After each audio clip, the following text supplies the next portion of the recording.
Hello, I'm Avi. I work as a professional game illustrator and creating comics and webtoons is my hobby. Since I began working on my webtoon, which takes place in winter mountains, I've been researching a lot about snow and winter landscapes. In this tutorial I'd like to share what I have found and tips on how to paint various types of snow and snowy landscapes to tell a story through them. I've also prepared a set of brushes I made for painting snowy landscapes, which you can download from Assets for free. I'm going to skip general landscape guidelines like composition, focal point, perspective, etc., as I have already covered these in my previous tutorial. Characteristics of winter landscapes. Low angle of the sun. As we have learned at school, due to the Earth's tilted axis, winter days are shorter and the sun is relatively low even at noon. The color of sunlight shifts towards red as the rays have to travel longer through the atmosphere, and shadows are longer. That gives us the opportunity to have fun with accent colors on the boundaries of shadows and light. Snow makes everything brighter. Snow reflects most of the light it receives back into the environment, lightening up shadows and making the whole scenery appear brighter than it would be without snow. Atmospheric perspective. During winter the atmosphere is often full of moisture or ice crystals. Fog or haze appear easily, making atmospheric perspective even more prominent. Even with clear blue sky, ice crystals are lifted by wind, creating a special kind of fog diamond dust, which is a great effect for creating depth in your picture, as well as indicating chilly but dry weather. Sky. When it snows, the sky is cloudy. The clouds are mostly without prominent shadows, as opposed to summer rain clouds, and their base is often illuminated by city lights. On the other hand, in mountains weather conditions change so quickly that you can have snow falling with half of the sky clear. You can take advantage of that to create interesting effects. Moreover, in mountains the cloudless sky is deeper blue than in lowlands, as they're literally closer to space. Painting snow. Colors of snow. Since snow reflects most of the light rays, in lit areas it reflects the color of the light, whereas in shadows it takes on the color of the atmosphere. If your sky is blue, the snow is bluish as well. Don't be afraid to use saturated colors, even when drawing muddy and dirty snow. For example, this painting was intended to give off the feeling of a dull gray lonely evening, with the only dim colors coming from the lights of the town. But if you look closely, it's actually full of colors, especially reddish, purplish and greenish shades, which, combined, create the grayish feeling. Be careful not to make shadows on snow too dark, or else it will look dirty or even not like snow at all. When it's overcast and there's no light source, the shadows on snow don't really turn darker, only the lit up areas disappear and the colors of the snow get unified. Even at night avoid making the snow too dark.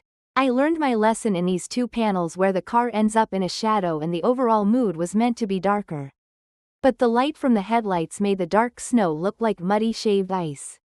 It took me a while to figure out that in addition to making the snow shapes rounder and taking down the glossiness, I needed to lighten the whole layer of snow quite a lot.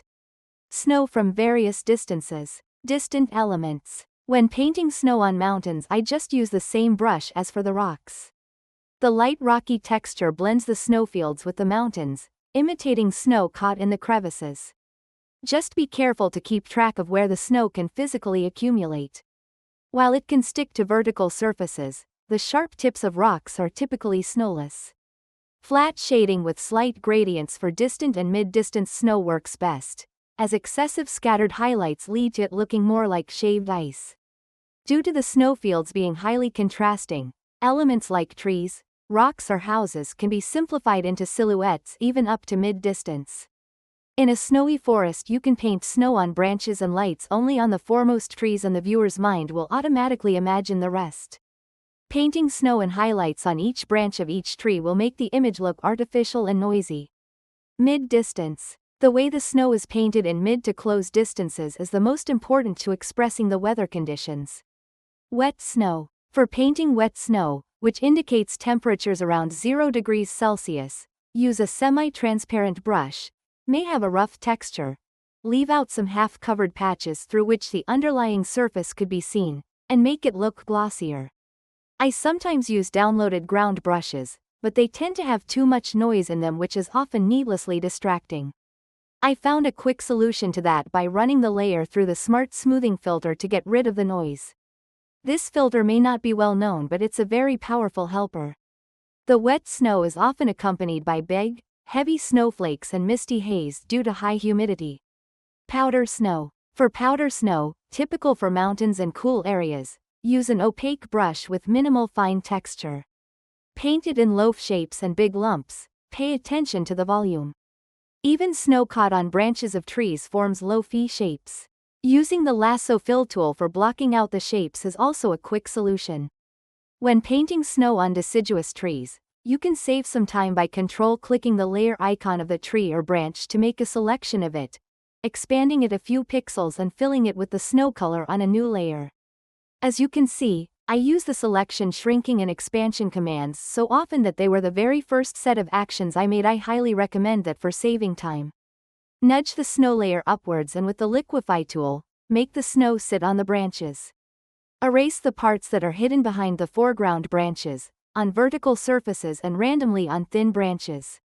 Add more snow on where you feel it could accumulate more, typically on thicker branches or at the forks. As for shading, you can paint the lights in white color on the same layer with locked transparency. Just avoid making completely white areas to have better control of eventual adjustments and post-processing. The blending brushes that mix with base color will help you with that. The shading technique I like to use the most is to clip a new layer in some of the lightening modes on the color layer and paint the lit areas on it.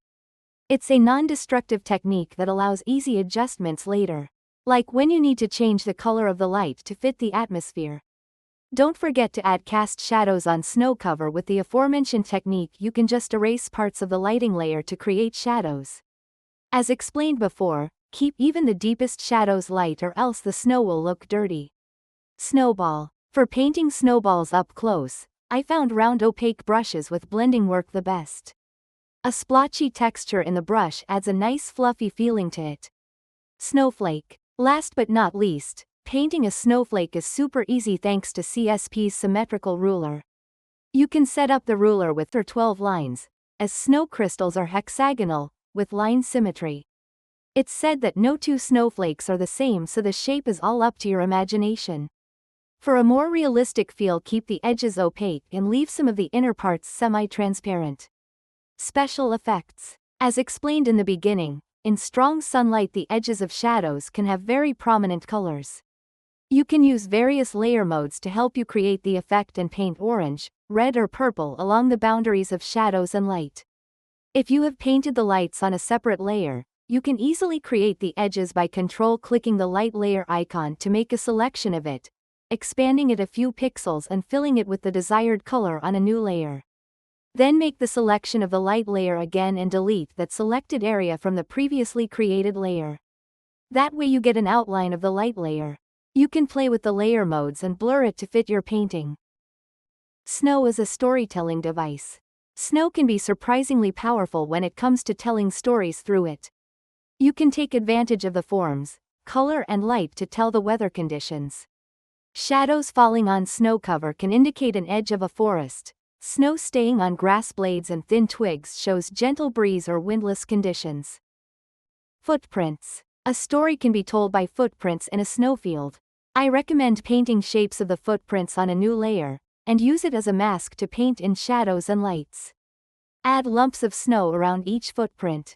Making the footprints shallow with less lumps around tells the viewer the character went for a leisurely stroll, while deep footprints where you can't even see the bottom and a lot of big lumps around hint on heavier circumstances, like the characters struggling through deep snow on their escape or in search for someone.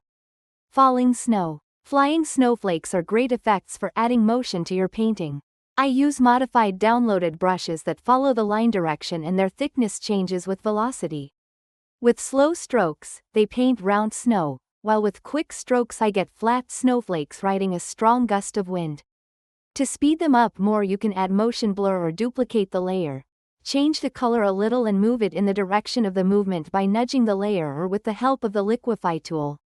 Remember that wind often changes direction, which you can use for storytelling. For example, in the opening of my webtoon, the reader's eyes are guided through the chapter title screen to the first frame by the direction of the snowy wind gusts. on which one bigger snowflake rides. In action scenes, the snow flies in the direction of the movement as part of the action effect. However, when the car runs off the road and gets stuck, the snow flies against it from above as if battering it deeper into the snowdrift to further hinder the escape.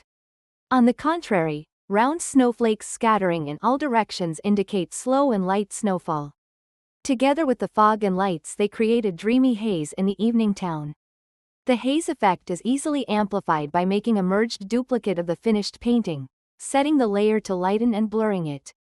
In this picture in particular, the colors and lights dimmed by the haze give off a melancholic feeling, and the falling snow illuminated by the street lamps emphasizes the empty space behind the character, adding to his loneliness as he turns around to find there's nobody following in his footprints.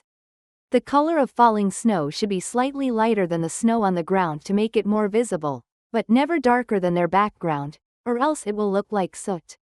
A lazy way to avoid soot is setting the layer on add or screen mode. Only a snowflake passing in front of a light source will look natural darker. With the transparency of the falling snow layer locked, you can blend the snow further into the background, as well as add more color variety, or even lights on close-up snowflakes. To add more depth to your picture, blur the foremost snowflakes, and eventually the furthermost. In case the falling snow ends up being too distracting, blurring it as a whole usually solves it. Breath. Lastly, the effect I often forget and need to go back to fix, the clouds of characters' breath. It may seem minor, but it's what gives life to your characters, similarly to them blinking once in a while in animation.